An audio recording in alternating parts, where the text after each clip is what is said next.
Pada tanggal 10 Asyura seluruh cucu-cucu Rasulullah terbunuh oleh Yazid bin Muawiyah. Maka bulan Asyura adalah bulan duka kaum muslimin dunia. Makanya orang Indonesia terutama di kampungnya Bapak Presiden menyebut bulan Asyura dengan sebutan bulan Suro. Ekornya saja yang diambil, karena orang Jawa itu sukanya ngambil ekornya aja. Muhammad diambil mat, Asyura diambil suro. Makanya di bulan Asyura orang berduka karena terbunuhnya cucu Rasulullah. Maka di Jawa ada tradisi tidak mantu, tidak nikahkan anak, itu karena bulan duka. Di Jogja ada yang namanya keliling beteng. Maksudnya di bulan Suro jangan terlalu banyak mulut, jaga mulut.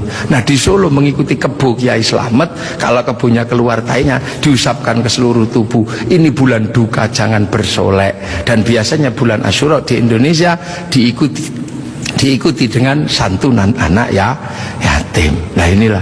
Dan dari situ terus bergerak, makanya monumen-monumen itu lahir Sayyid Ali Zainal Abidin. Nah Sayyid Ali Zainal Abidin kemudian bergeser, punya anak Sayyid Muhammad Baqir, menjauh punya anak Sayyid Ja'far Shadiq, menjauh diteruskan sama Sayyid Ali Uraidi, menjauh diteruskan sama namanya Sayyid Muhammad, diteruskan Sayyid Ubaidillah, teruskan Sayyid Isa Naqib, diteruskan sama Sayyid Ahmad Al-Muhajir, teruskan Sayyid Alwi, teruskan Sayyid Muhammad, teruskan Sayyid Alwi, diteruskan namanya Sayyid Ali Khalid Qasam, teruskan putranya namanya Sayyid Ahmad Sohib Mirbat, teruskan namanya Sayyid Alawi Amil Faqih, punya anak Sayyid Abdul Malik sampai Mongolia, punya anak Sayyid Ahmad Jalaluddin sampai Campa, punya anak Sayyid Muhammad sampai Pase, dan punya anak Sayyid Jamaluddin Al-Husaini Al-Kabir sampai tanah Nusantara di pedalaman, yang kemudian karena turunnya di Jawa, Sayyid Jamaluddin Al-Husaini Al-Kabir, orang Jawa punya Hono Coroko, maka kemudian di Jawa dikenal dengan nama Syekh Jumadil Kubro. Dan disitulah kemudian Islam ketemu dengan kebudayaan peradaban Nusantara. Nah inilah tonggak Makkah ini yang akhirnya menjadi penjelasan, oh ternyata Makkah sini geser di sini. Dan kemudian kita diingatkan bahwa Syekh Jumadil Kubro punya anak namanya Said Ibrahim pindah Palang Tuban sana, punya anak namanya Raden Rohmat Sunan Ampel. Nah ini yang kemudian bangun peradaban baru di Nusantara. Syekh Jumadil Kubro punya murid namanya Samsuddin pindah Jawa Barat, dikenal dengan nama Syekh Kuro, punya murid namanya Datuk Kahfi pindah Cirebon, punya murid namanya Syarif Hidayatullah Sunan Gunung Jati. Nah inilah baru kita kemudian menemukan titik sini. Nah pertanyaan-pertanyaan besarnya inilah yang akhirnya kemudian menjadi penjelasan. Lantas bagaimana kita mengikuti Rasulullah di tempat yang jauh ini?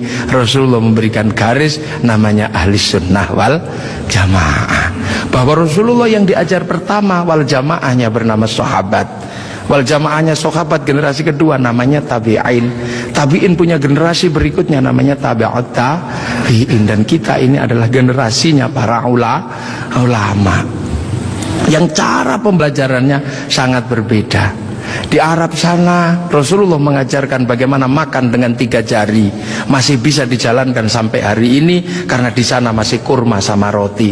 Begitu sampai di Nusantara sudah tidak kurma dan tidak roti, tapi sudah soto. Maka makan dengan 3 jari sudah bukan sesuatu yang mudah. Di sana kurban pakai unta, di sini tidak lahir unta tapi lahir kerbau sama sapi.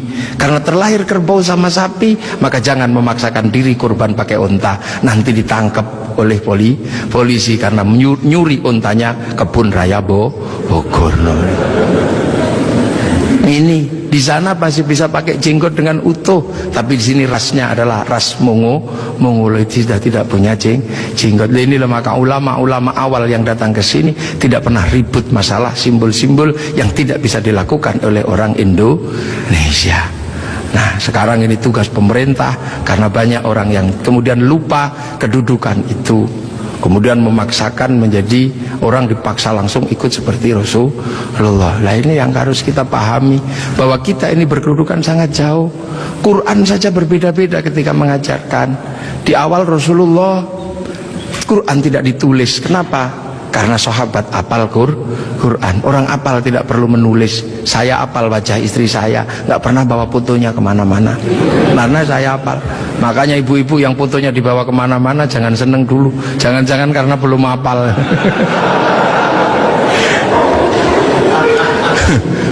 kemudian setelah Rasulullah meninggal, sahabat nulis Quran. Nulis Quran sahabat. Untuk apa? Untuk tabiin yang tidak ketemu Rasulullah. Tiba-tiba generasi sahabat meninggal, tabiin mengajar bawahnya. Qurannya sahabat terlalu pinter, cuman lungkik-lungkik kayak cacing gitu aja. Maka kemudian dikasih titik oleh Abul Aswad Ad-Du'ali. Disebar lagi, generasi pertamanya hilang, titik-titik nggak cukup, maka dikasih fathah, kasroh, dhamma atau syakal. Yang ngasih syakal Syekh Khalil bin Ahmad Al-Farahidi. Disebar lagi, yang baca Quran karena Islam rahmatan lil alamin, bukan lagi orang Arab semata. Orang Andalusia baca Quran wadduha, keliru menjadi wadduhe. Ini. Nah, orang Turki mustaqim, mustaqin. Masuk ke Indonesia dibaca oleh orang Padang lakanud, keluarnya lakanui. Karena orang Padang kalau bilang Muhammad, Mahamme. Orang Sunda ketika baca alladzina, sebagian besar keluarnya alladzina. Begitu masuk ke Jawa, ketemu dengan huruf hono coroko. Alhamdu karena punyanya ko, gak punya huruf ha, maka alhamdu menjadi alkamdu, al-fatihah menjadi al-fatihah. Ini gitu.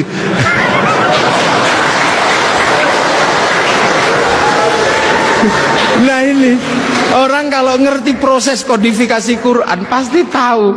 Ketika masuk ke semua negara pasti berbeda. Al-Fatihah menjadi Al-Fatihah. Dan ini yang dialami oleh Bapak Presiden Republik Indonesia. Iya, makanya Al-Fatihah. Itu. Ya Hayyu Ya Qayyum menjadi Ya Kayuku Ya Qayyumu. Robbil Alamin kayaknya punya huruf ain, nggak punyanya ngo, keluarnya Robbil Ngalamin. Nggak punya dot, punyanya lo, maka Ramadan keluarnya Romlan. Begitu dibaca orang Bali sangat susah karena orang Bali nggak bisa bilang tok, bilangnya tok. Maka sirotol menjadi sirotol ladzina an'amta alaihim. Islam berkembang ke semua negara dan berbeda. Ketika dibaca oleh orang Bugis alaihim, keluarnya alaihing. Karena orang Bugis kalau bilang N jadi eng, kalau bilang eng jadi N. Makanya ada dulu mantan Kabulok bernama Beduamang, itu berasal dari Abdurrahman. Nah itulah makanya kemudian Islam bergerak. Nah lantas apa? Lantas terciptalah sebuah ilmu untuk bagaimana orang di seluruh dunia Islam mampu membaca Al-Quran. Dibikinkanlah sebuah ilmu yang dikasih judul At-Tajwid fi Qiraatil Quran, yang nulis Abu Ubay Qasim bin Salam. Orang akan tahu. Nah ini generasinya para ulama. Dan yang paling besar, yang mungkin Bapak Presiden sudah pernah saya sampaikan, tapi ingin saya sampaikan lagi biar kita tidak lupa. Ada perubahan besar ketika masuk ke tanah Nusantara, di mana waktu itu tanah Nusantara sangat susah dimasuki Islam. Kenapa? Ini bangsa sudah sangat beradab. Bangsa ini bukan bangsa kecil.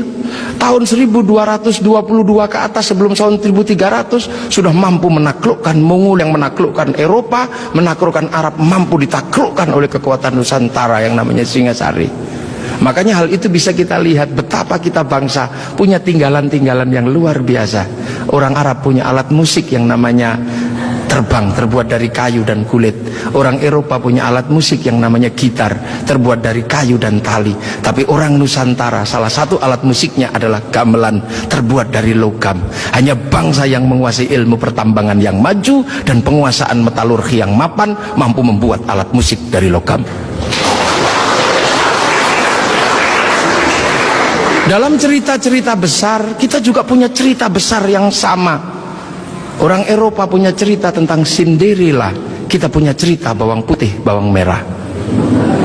Orang Eropa punya Samson, orang Arab punya Sam'on, kita punya Bandung Bondowoso, kita punya Sangkuriang, kita punya Sipahit Lidah.